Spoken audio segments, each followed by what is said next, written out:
Hello everyone, good morning. कैसे हो आप सभी? आई होप कि आप सब लोग अच्छे होंगे और हम भी यहाँ पे एकदम बढ़िया हैं। तो जी मॉर्निंग का टाइम हो रहा है। मॉर्निंग के भी यहाँ पे ये 6 बजे का टाइम है। 5:30 बजे मैं उठ गई थी और अभी जो है फटाफट से मैं आ गई थी नहा के। पहले मैंने बाहर की क्लीनिंग करी थी क्योंकि सुबह सुबह ना बहुत तेज़ धूप हो जाती है, फिर 6 साढ़े 6 बजे के करीब ना बाहर, फिर उसके बाद बाहर की क्लीनिंग हो ही नहीं पाती। और अंदर की भी क्लीनिंग करने के लिए बाकी था क्योंकि हम ना नीचे ही सोते हैं आजकल बिस्तर लगा के, तो सब लोग सो रखे थे, हस्बैंड भी, निक्कू भी। तो फिर मैंने मॉर्निंग में उनको डिस्टर्ब नहीं किया। मैंने सोचा चलो जब निक्कू स्कूल चली जाएगी, हस्बैंड ऑफिस चली जाएंगी ना, उसके बाद मैं अंदर की क्लीनिंग कर लूँगी। क्योंकि अंदर तो ये रहता है ना कि मतलब छाई है और अंदर आराम से काम हो जाते हैं, लेकिन बाहर इतनी तेज़ धूप रहती है ना कि बाहर फिर काम हो ही नहीं पाता। तो बाहर भी जैसे धूल मिट्टी आ जाती है ना हवा की वजह से, तो बाहर भी क्लीनिंग करना बहुत ज़्यादा ज़रूरी होता ही है। फ़िलहाल यहाँ पे अभी मैं आ चुकी हूँ किचन में। मैंने आलू बॉईल करने के लिए रख दिए हैं और कल रात को मैंने दही जमा के रखी हुई थी। अब गर्मियाँ हैं ना, तो गर्मियों में दूध कम पीते हैं हम लोग और दही ज़्यादा जमाते हैं। कभी रायता बना लिया, और मेरे हस्बैंड को, निक्कू को तो दही बहुत ज़्यादा पसंद है। आजकल वैसे भी उनकी मॉर्निंग ड्यूटी है और शाम को 4 बजे आते हैं ना, उस टाइम बहुत गर्मी रहती है। तो कभी जैसे लस्सी बना ली तो फिर अच्छा लगता है ना ठंडा ठंडा पीने में। फ़िलहाल यहाँ पे जो है मैंने हस्बैंड को भी उठने के लिए बोल दिया था, तो हस्बैंड भी उठ चुके हैं। उनको पानी वगैरह दे दिया था। मॉर्निंग में गर्म पानी ही पीते हैं वो, और मैं उनको बोल भी रही थी कि आजकल तो गर्म पानी मत पियो, आजकल नॉर्मली पियो, क्योंकि वैसे भी जो पानी है ना आरओ का, वो वैसे भी गर्म ही हो रखा है, तो गर्म करने की कोई ज़रूरत नहीं है। फ़िलहाल यहाँ पर जब तक हमारे जो है आलू बॉयल होते हैं, तब तक मैंने मसालों के लिए यहाँ पर टमाटर कट कर लिया है और मिर्च कट कर ली है। आज मैं बनाने वाली हूँ आलू के गुटके। तो आलू के गुटके जब मैं बनाती हूँ ना, तो मैं इसमें प्याज नहीं डालती हूँ। तो मैंने हरी मिर्च और टमाटर कट कर दिया है। बाकी यहाँ पे आलू में से पानी ख़त्म हो गया था, तो मैंने आलू भरने के लिए जो है बटन ऑन कर लिया है। और अब फटाफट से यहाँ पे मैं गूँध लेती हूँ आटा। और हाँ, मेरे पास एक कमेंट आया था कि दी, मेरा अभी छोटा बेबी है और शायद मेरे डुग्गू से 1-2 दिन बड़ा ही है। उनका जो है 11 जनवरी को वो बोल रही थी उनका बच्चा हुआ था, और बोल रही थी वो मेरे साथ ही उठ जाता है। घर के काम भी मुझे करने होते हैं बहुत सारे, तो सबके लिए खाना वगैरह बनाना पड़ता है। तो इस टाइम पे ना बहुत ज़्यादा दिक्कत होती है छोटे बच्चों के साथ, और फिर जो है खुद के लिए भी टाइम निकालना, बाकी बच्चों के लिए टाइम निकालना, और इस टाइम पे बॉडी बहुत ज़्यादा थक जाती है। तो मैं समझ सकती हूँ क्योंकि मैं भी इसी फेज़ से गुज़र रही हूँ। बट वही है कि जैसे बच्चा रोने वाला नहीं होता ना और अपना खेलता रहता है, तब तो ठीक रहता है, लेकिन जब अगर बच्चा रोने वाला है, परेशान करता है ना, तब फिर काम करने में थोड़ा दिक्कत हो जाती है। बट आप थोड़ी सी प्रिपरेशन ना जो है रात में ही करके रख दिया करो। जैसे खाने की मॉर्निंग में जो भी सब्ज़ी बनानी है उसको कट करके रख दो, धुल के रख दो, थोड़ी बहुत प्रिपरेशन रात को ही कर दो ना, क्योंकि बच्चों के साथ और छोटे बच्चों के साथ स्पेशली बहुत ज़्यादा दिक्कत होती है, खुद के लिए भी टाइम नहीं मिल पाता है। तो अगर आप थोड़ा बहुत पहले से ही प्रिपरेशन करके रखेंगी ना, तो आपको थोड़ा सा जैसे मॉर्निंग में उठ के फटाफट से सब्ज़ी कट करो, खाना बनाओ, तो वो आपका टाइम थोड़ा 5-10 मिनट सेफ हो जाएगा, जिससे कि आप अपने लिए टाइम निकाल सकते हो।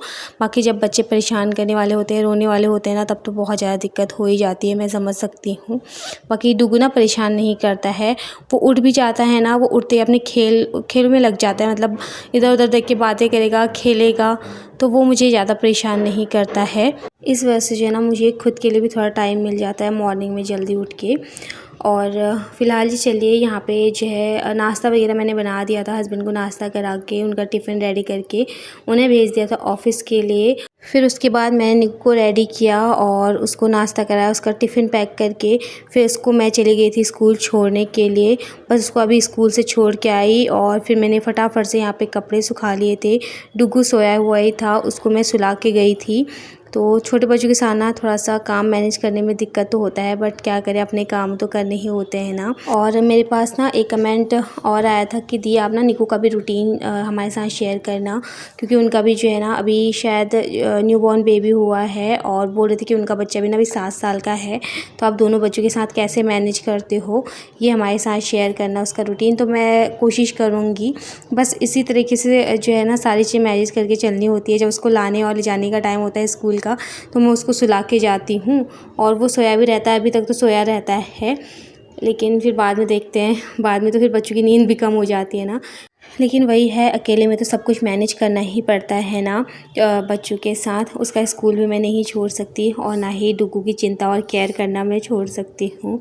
तो वही है कि उसको सुला के तो वो आराम से सोया रहता है। बाकी मैं नीचे जो हमारे मकान मालिक हैं और एक किराएदार आंटी और रहती है ना, मतलब हमारे रूम के नीचे ही उनका रूम है, तो उनसे मैं बोल के जाती हूँ कि आंटी अगर वो रोएगा तो आप उसको देख लेना। और मुझे बोलती भी हैं कि अगर आप चाहते हो स्कूल उसको छोड़ने या फिर लेने तो हमें बता के जाया करो, ताकि अगर वो कभी रोएगा तो हम ऊपर जाके उसको देख लेंगे। तो वही है, मैं जो है ना लॉक करके जाती हूँ। मुझे डर लगता है बिना लॉक के ऐसे जाने में ना, कुंडा लगा के खाली। तो मैं ताला लगा के जाके चाबी दे के जाती हूँ उनको कि आप देख लेना उनको थोड़ा ना, बेबी को। वैसे तो उठता नहीं है, मैं उसको छोड़ के भी आ जाती हूँ, लेके भी आती हूँ, तब तक वो सोया ही रहता है। लेकिन मतलब ऐसा होता है ना कि हर टाइम एक जैसा नहीं होता है, तो फिर कभी क्या पता उठ गया तो फिर ना चिंता लगी रहती है। और मैं जाती भी ऐसी हूँ ना, फटाफट जाना फटाफट आना, मतलब कब गई कब आई पता भी नहीं चलता, मतलब जल्दी जल्दी जाना आना, क्योंकि वो टेंशन रहती है दिमाग में कि वो भी है घर पे करके अकेला ना डुग्गू। और इस चक्कर में ना मेरे टाँकों में दर्द हो जाता है, फिर मेरे पेट में दर्द होने लग जाता है। वैसे तो मैं रिक्शे से ही आना जाना करती हूँ, लेकिन क्या होता है ना कि जो है एक टेंशन रहती है ना, तो फटाफट जाओ फटाफट लेके आओ, क्योंकि रोड भी क्रॉस करनी होती है। बहुत सारी चीज़ें दिमाग में चलती रहती हैं, तो टेंशन तो रहती है एक माँ को। बच्चों की जो घर में है उसकी भी टेंशन है और जो स्कूल में है उसकी भी टेंशन है, तो सारी चीज़ें मैनेज करके चलनी पड़ती हैं एक माँ को, एक हाउसवाइफ को। फ़िलहाल चलिए यहाँ पे अभी जो है कपड़े वगैरह सुखा के मैं आ गई थी। और कल ना हस्बैंड गए थे मार्केट, तो सब्ज़ी लेके आए थे, तो मुझे ना फ्रिज भी साफ़ करना था। और फ्रिज साफ़ करने का टाइम वही आता है जब फ्रिज बिल्कुल खाली रहता है। हमारा फ्रिज ना बिल्कुल खाली हो रखा था, इसमें सब्ज़ी बिल्कुल भी नहीं थी। तो कल हस्बैंड सब्ज़ी लेके आए, तो कल रात को ही ना मैंने धुल के रख दिया था सब्जियों को सारी ना। तो इस तरीके से मैं अपने कामों को कर लेती हूँ, ताकि मॉर्निंग में थोड़ा सा अपने लिए भी टाइम मिल जाए। अगर रात को ही जैसे मतलब डिनर वगैरह जल्दी कर लिया हमने, तो मैं इन कामों को निपटा लेती हूँ, ताकि मॉर्निंग में मुझे जो है ना फिर इन कामों को ना करना पड़े, क्योंकि छोटा बच्चा भी है और छोटे बच्चों के साथ बहुत सारे काम हो जाते हैं, मालिश, नहलाना, फिर बीच बीच में गीला कर लेते हैं, या फिर कभी ना रोने लग जाते हैं, फिर उनको फीड कराओ। तो जो थोड़ा बहुत काम है ना, ये पहले ही मैं निपटा देती हूँ रात को ही। फ़िलहाल जी चलिए, यहाँ पे मैंने फ्रिज की भी अच्छे से क्लीनिंग कर ली है, अंदर से भी और बाकी बाहर से मैंने फ्रिज पे एक कपड़ा मार लिया है। वैसे तो डस्टिंग होती रहती है फ्रिज की, लेकिन जब फ्रिज की डीप क्लीनिंग करो ना, फिर से एक कपड़ा मार लो तो फिर पूरा फ्रिज अच्छे से चमक जाता है।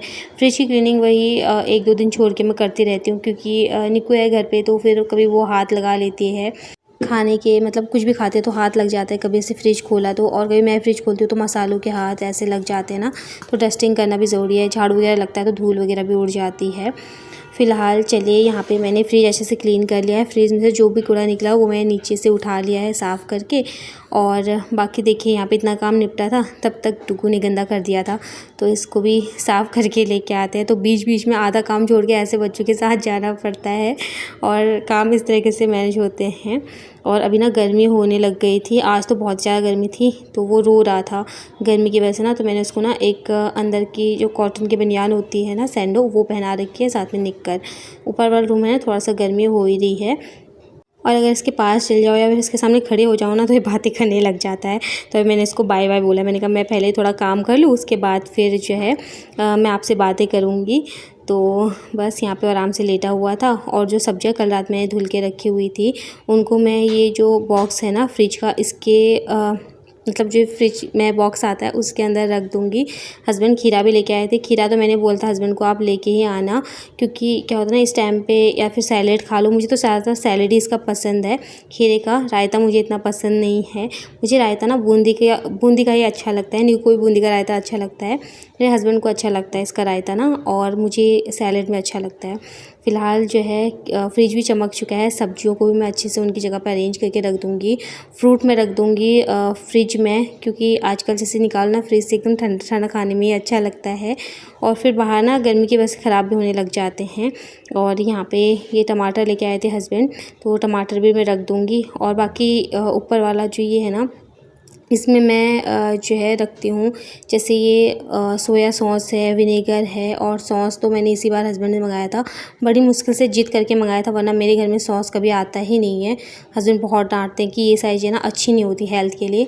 तो मैं कभी सोचती हूँ कि जैसे पराठा वगैरह बना लिया ना, तो मैं दे दूँ करके निक्कू को, और बाकी जो ये मसाले रहते हैं ना, गरम मसाले, वो मैंने रखे हुए हैं यहाँ पे। ये धनिया ना पीला पड़ गया था, काफ़ी दिन पहले लेके आए थे, तो मैं इसको ऐसे ही रख देती हूँ। वैसे खाने में टेस्ट तो आ ही जाता है, खुशबू भी आती है। और मिर्ची वगैरह सब रख दी है। फिलहाल ये देखिए मेरा फ्रिज भी बिल्कुल भर चुका है और नीट एंड क्लीन भी हो चुका है। वैसे मेरे फ्रिज ना ज़्यादा गंदा होता नहीं है, क्योंकि मैं जैसे ही गंदा होता है ना, एक गीला कपड़ा मार लेती हूँ, तो इतना ज़्यादा डीप क्लीनिंग की इसको ज़रूरत पड़ती नहीं है और ना ज़्यादा मेहनत लगती है। फ़िलहाल यहाँ पे सारे काम ख़त्म हो चुके हैं। बस अभी ना मुझे नाश्ता करना है, क्योंकि अभी तक मैंने नाश्ता भी नहीं किया है। एक कपड़ा मैं पहले किचन में मार लेती हूँ, उसके बाद मैं नाश्ता करूँगी। फिर मुझे डुगू की मालिश करनी है और उसको नहलाना है। फिर वो सोएगा तब मैं जाऊँगी निक्कू को लेने के लिए। और फिलहाल इसी के साथ आज की इस वीडियो का भी एंड करूँगी। उम्मीद करती हूँ आपको मेरी आज की ये वीडियो पसंद आई होगी। वीडियो अगर पसंद आती है तो प्लीज़ वीडियो को लाइक कीजिए, शेयर कीजिए, और अगर आप मेरे चैनल पर न्यू आते तो प्लीज़ मेरे चैनल को सब्सक्राइब कीजिए। मैं जल्दी मिलूँगी नेक्स्ट वीडियो के साथ। Bye bye.